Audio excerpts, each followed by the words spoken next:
Connect చేసి అది gate కొట్టుకుపోయినా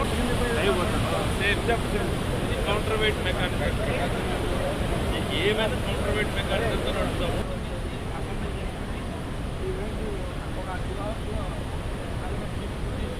ఈ యొక్క 19వ గేట్ ఏదైతే కొట్టుకుపోయినటువంటి పరిస్థితుల్లో మరి ఇది పురాతనమైనటువంటి అంటే దగ్గర దగ్గర 70 సంవత్సరాల ప్రాజెక్టు కావడం వల్ల ఏదైతే ఆ గేటుకి సంబంధించి 45 సంవత్సరాలే దాని లైఫ్, బట్ ఇది 70 ఇయర్స్ అవడం వల్ల మరి ఆ ప్రాబ్లం వచ్చింది అనేది ప్రాథమికంగా కొంత చెప్తున్నటువంటి పరిస్థితి.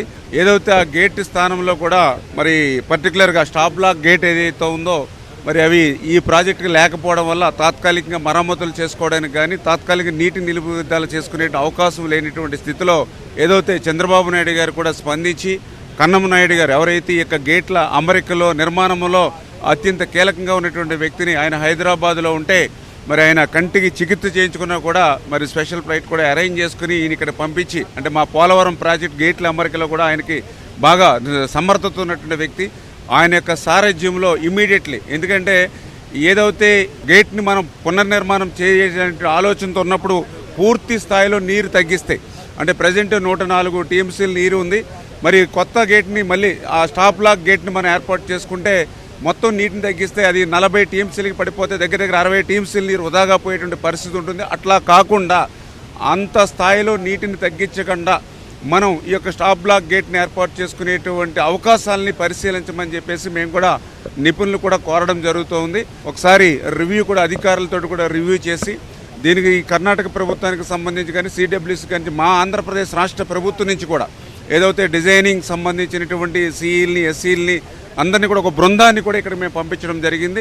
ఏ రకమైనటువంటి సహకారం కావాలన్నా కూడా పూర్తి స్థాయిలో అందించడానికి సిద్ధంగా ఉన్నామనేది కూడా చంద్రబాబు నాయుడు గారు కూడా ఒక మెసేజ్ని కూడా ఇవ్వడం జరిగింది. సాధ్యమైనంత వరకు తొందరలోనే ఆ యొక్క స్టాప్ బ్లాక్ గేట్ని ఏర్పాటు చేయడం ద్వారా పర్టికులర్గా ఏదైతే అనంతపురం, కర్నూలు, కడప ఏదైతే అత్యంత కరువు జిల్లాలు ఏవైతే ఉన్నాయో మరి వారికి నీటిని అందించేటువంటి విధంగా, ఎందుకంటే లాస్ట్ ఇయర్ అయితే అసలు డ్యామే నిండినటువంటి పరిస్థితి. వీళ్ళ అదృష్టవశాత్తు డ్యామ్ నిండినా కూడా ఆ వృధాగా పోతూ ఉంటే చాలా బాధ ఆవేదన కలుగుతోంది.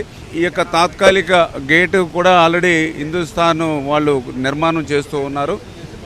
ఏదైతే ఇక 60x20 ఇది చాలా భారీ సైజు గేటు కావడం వల్ల ఆ లెవెల్లో మనం దాన్ని మళ్ళీ పునర్నిర్మాణం చేయడం సాధ్యం కాదనే ఆలోచనతో 60x4 చొప్పున అంటే 5 గేట్ల చొప్పున తయారు చేసి 1 by 1 అంటే ప్రజెంట్ ఇమీడియట్లీ కనీసం 2-3 గేట్స్ని అయినా 60x4 చొప్పున ఏర్పాటు చేసుకుని కొంత నీటిని నిల్వ చేసుకుంటూ మళ్ళీ మిగిలిన 2 అంటే ఏదేమైనా కూడా వాళ్ళు ప్రాథమికంగా చెప్పేది అట్లీస్ట్ ఒక 2 daysలో మనం కనుక 60x4 2-3 గేట్లైనా అరేంజ్ చేసుకుని మళ్ళీ మిగిలిన బ్యాలెన్స్ వర్క్ను కూడా కంప్లీట్ చేసుకోవాలనే ఆలోచన. మేము కూడా వాళ్ళకి ఆదేశాలు ఏంటంటే ఎంతో తొందరగా మనది కంప్లీట్ చేస్తే కొంతమేర నిలవ ఉన్నటువంటి నీటిని నిలుపుదల చేసుకోవచ్చు.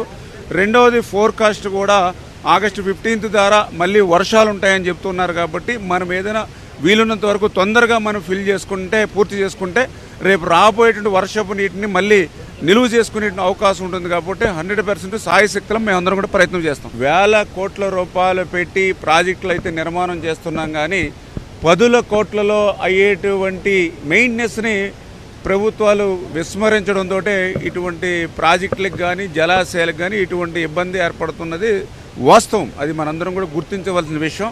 అందుకే ఈ యొక్క తుంగభద్ర అనేదే కాదు, ఈవేళ ఆంధ్రప్రదేశ్లో ఉన్నటువంటి శ్రీశైలం, నాగార్జున సాగర్, ప్రకాశం ఇట్లా ప్రతి బ్యారేజీ, ప్రతి ప్రాజెక్టు, ప్రతి రిజర్వాయర్ కూడా గత 5 సంవత్సరాల ఏదైతే కనీసం మెయింటెనెన్స్ కూడా లేక తుప్పు పట్టి రోప్స్ కానీ లాక్స్ కానీ ఏదైతే డోర్స్ కానీ షట్టర్స్ కానీ అన్నీ కూడా ఊడిపోయేటువంటి పరిస్థితిలో తుమ్మితే ఊడిపోయే ముక్కులాగా ఉన్నటువంటి పరిస్థితి వాస్తవం.